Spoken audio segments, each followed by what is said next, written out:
Welcome back, YouTubers. Once again, I'm trying the strategic bombing. I actually got the correct map now, which is the alternate history, Kremsk, summer 1943. This is historical. I'm flying the B-17G, which is the one with the extra turret, which is the front. Let's look at it. So yeah, it does you nothing. It does, yeah, you get extra 250 cals. You get a higher repair bill. You have a slower climb rate. You have a slower top speed, and you pay more in repair. So, yeah, I mean, you guys choose which B-17 you want to fly. But this one does look sexier. I do like the polished metal look over the olive drab. It is definitely a sexier looking aircraft. The windows are enclosed. You can see he's actually firing out of a port of a window right now. And so is this guy. As you can see, it's just a little bit better. And then I forget on this model if the G model had the retractable ball turret. The E and the EL definitely did not. Where are we going? Oh yeah, so way right there, left wing. You see that little red dot way out there? That's their airfield. And then you see A off the propeller. To the right, you see a star, and then off my nose, you see a star. Well, there's two stars right there. The star right there off my propeller and the star off my nose are strategic bombing points. They actually implement strategic bombing points, so we will go towards the first one, which is a little bit past B. We will bomb the quote-unquote military base. I am trying to gain altitude, but a BF-109, which we are against the Germans right now, a 109 could not only gain altitude to this height of let's just say 5,000 meters. He could do that almost in a very minimal climb if he just raced towards us, avoiding the frontline rush since everyone else is going to climb. He could actually get over here relatively fast and try to take us out. And the last one I did get taken out by a BF-109 G10. So, I mean, matchmaking's a little bit better for the Germans, now it's actually just better for everyone. I mean, this is what, tier fucking 14, I think? Top of my head, B-24 is what, tier 15 now? So hopefully not too many K4 models. But the G10s are just as powerful. Really, it's a slower, cheaper model of the K4.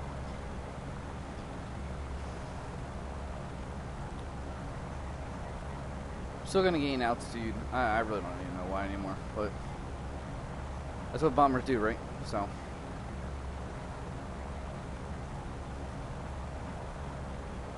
I don't know. One of these games, I think I'm just gonna climb and just get to the quote-unquote bombing altitude and get up to like 8,000, 9,000 meters and bomb from there one of these strategic points and actually get it. But the big, I always say the biggest issue, but all the time, but this is another issue, issue freaking 153 of what's wrong with heavy bombers is I'm playing a heavy bomber, strategic bomber, and this is great. If I can actually bomb this quote-unquote strategic site and get points and then go land and rearm, even if I die and I actually get I get points and actually money and I did something, I would feel happy.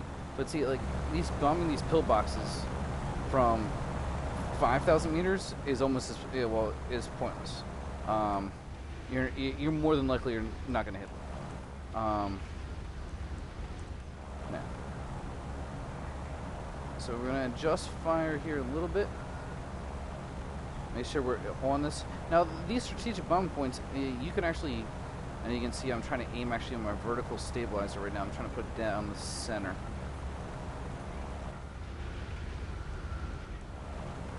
But nonetheless, yeah, so light pillboxes are really hard to hit. With the 1,000-pound bombs, you're going to have to hit them pretty much dead on, and if you want to hit them dead on, and look at this 410, he's coming in hot. Yeah. And this is pretty much right off our spawn point, so he's crossed the map. Here, let's just see.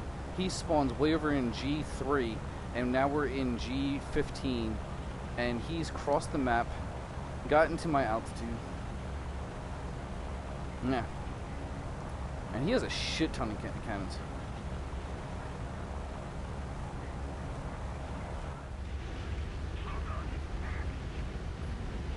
So, 1, 2, 3, pick off. Okay, out of bombs.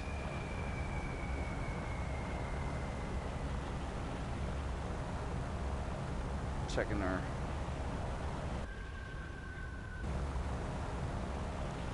So the bombs away.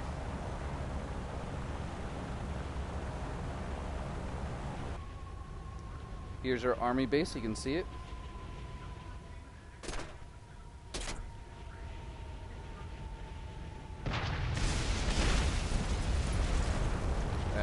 Freaking BF1 on G10, I didn't even see him. But I did get a base damage. Look at that, from 116 to 11,600 damage and 11,000. Yeah. Yeah, didn't even see that freaking base destroyed too. Oh, so I actually bombed the entire base out. So I did die. I definitely did not see any fucking G10 around me at all. But I wasn't even paying attention at that point.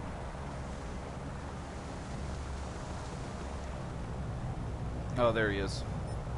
So yeah, he was able to climb. I mean, really, that's just crazy. He's able to go 15 kilometers, gain 5,000, 5,000, or yeah, 15 kilometers, climb 5,000 meters, and he was probably higher than 5,000 meters.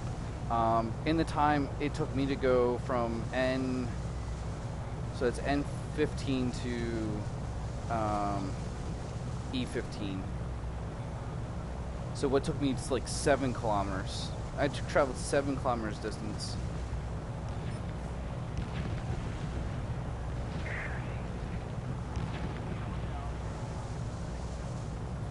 So yeah, one base bombed. So yeah, the base is gone. I don't know what that does for my team, sadly. But yeah, one set of 8,000 pound bombs, you do destroy a base, which is good news, definitely, if you're all on target. And there's that G10 that killed me. Fucking G10, it's a great aircraft.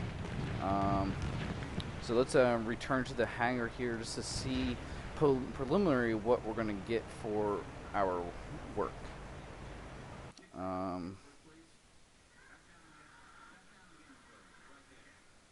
So I'm pretty sure all eight bombs were on target. Let's see here. Okay, it says surface units destroyed once. This hits one. Maybe that's hits on, yeah. So, okay, preliminary basically, okay, that was hit on the freaking aircraft, so I got one hit on the freaking 109.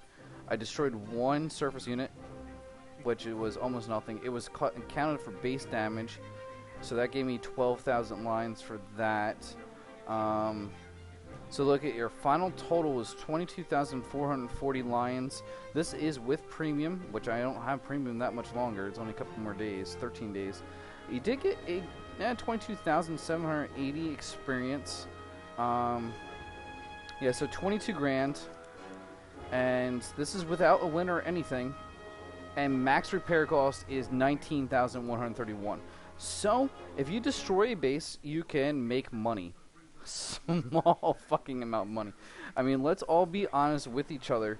The pure fact of it is you surviving in a B-17. Now, granted, that was my fault. I wasn't really paying attention. I was trying to see. I've never bombed a strategic point. It's first time. See what you know what I needed to aim at. See what's good. But you saw that's a spawn. That's a climbing the best angle you can, and you can see here, ready to climb 4.6. This is with 1,000 pound bombs, so you're obviously getting a little deduction there. Turn time doesn't fucking matter. Max speed 476 kilometers an hour, and that's on height of 9,700 meters, which, yeah, you're not going to get there very easily. And we'll quickly, just for argument's sake, we'll just look at this. 476 is still the same speed? Okay, so they changed that. The EL used to be faster. But look at this. It's just a little bit cheaper. It's 1,000 lions cheaper. You get the same bomb load. You get the same speed, and you get a better rate of climb at 7.2 meters per second compared to the 4.6 of the G model. And all you are gaining for that 1,000 lions is 2 frontal machine guns.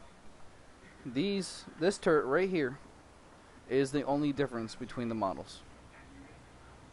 So you still have a top you have the dorsal gunner. On top, you have the side fuselage gunners, you have the tail gunner, and then you have a belly gunner. And then we can just really quickly here load this one, which is the EL. Which, as you can see, these don't have windows, so they're open crew. I don't know if that really makes a difference. But you have the dorsal gunner, top and turret gunner. Whoa, shit. There we go. Sorry about that. Turret gunner on top, dorsal, fuselage, ball turret, and then you got your rear turret gunner right there. So, and all you're missing out is a frontal turret. Which one you want to use? And I think there might be one more 50 cal up here that's just aimed in some odd direction. So which one 50 cal or which one do you want to use? I mean, that's up to you. Do you want to spend the extra 1,000 lines for the same thing, roughly? I mean, this one just looks a lot better. I mean, look at the bombing view. Look at the turret. Awesome. It's a much sexier aircraft. We're not gonna lie about that. But here you can see the glass a lot better on this one. You can see that the turret gunner here is mounted a lot more forward. It's actually right above the turret.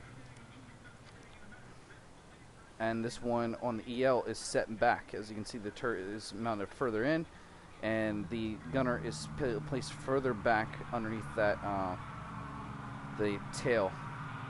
It almost looks like I don't know what historically what they changed between the EL and G models that much. It looks like they kind of extended the horizontal stabilizer or vertical stabilizer a little bit, and then extend that glass out. So yeah, there it is. Strategic bombing. Hope you guys enjoy, and hope you have better luck than I do.